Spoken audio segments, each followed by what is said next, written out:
28वां बाब। तब इसहाक ने याकूब को बुलाया और उसे दुआ दी और उसे ताकीद की कि तू केनानी लड़कियों में से किसी से ब्याह ना करना।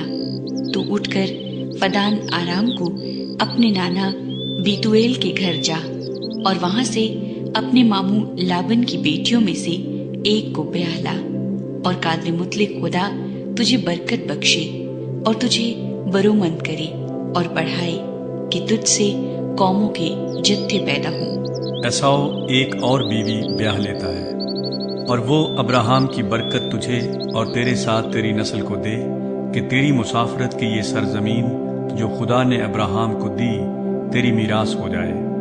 सो इसहाक ने याकूब को रुखसत किया और वो फदान आराम में लाबन के पास, जो अरामी बैतुएल का बेटा और याकूब और एसाव की माँ रिबका का भाई था, गया।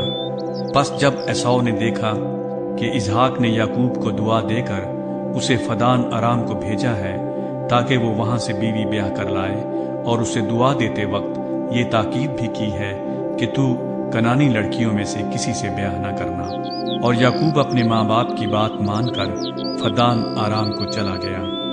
और एसाव ने ये भी देखा कि कनानी लड़कियां उसके बाप इसहाक को बुरी लगती हैं, तो एसाव इस्माइल के पास गया और महलत को, जो इस्माइल बिन अब्राहम की बेटी और नबायोत की बहन थी, ब्याह कर उसे अपनी और बीवियों में शामिल किया। बैतेल में याकूब का ख्वाब।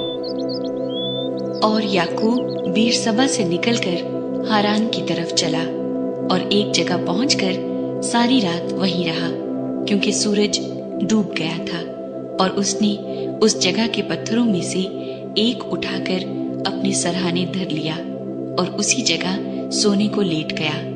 और ख्वाब में क्या देखता है कि एक सीढ़ी जमीन पर खड़ी है और उसका सिरा आसमान तक पहुंचा हुआ है, और खुदा के फरिश्ते उस पर से चढ़ते उतरते हैं।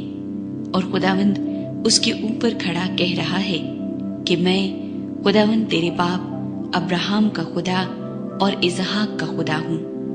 मैं ये जमीन जिस पर तू लेटा है तुझे और तेरी नस्ल को दूंगा, और तेरी नस्ल जमीन की गर्द के जर्रों की मानिंद होगी, और तू मशरिक और मगरिब और शुमाल और जनूब में फैल जाएगा, और जमीन के सब कबीले तेरे और तेरी नस्ल के वसीले से बरकत पाएंगे। और देख, मैं तेरे साथ हूँ, और हर जगह जहाँ कहीं तू जाए तेरी हिफाजत करूंगा, और तुझको इस मुल्क में फिर लाऊंगा, और जो मैंने तुझसे कहा है जब तक उसे पूरा न कर लूं तुझे नहीं छोड़ूंगा।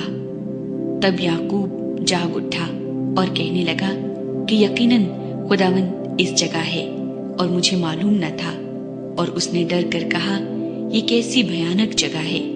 सो ये खुदा के घर और आसमान के आस्ताने के सिवा और कुछ न होगा। और याकूब सुबह सवेरे उठा और उस पत्थर को जिसे उसने अपने सरहाने धरा था लेकर सतून की तरह खड़ा किया और उसके सिरे पर तेल डाला और उस जगह का नाम बैतेल रखा, लेकिन पहले उस बस्ती का नाम लूज था।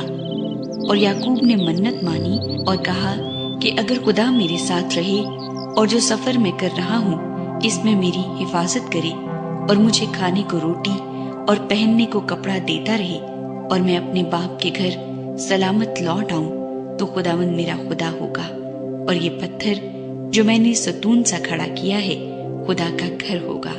और जो कुछ तू मुझे दे उसका 10वां हिस्सा जरूर ही तुझे दिया करूंगा।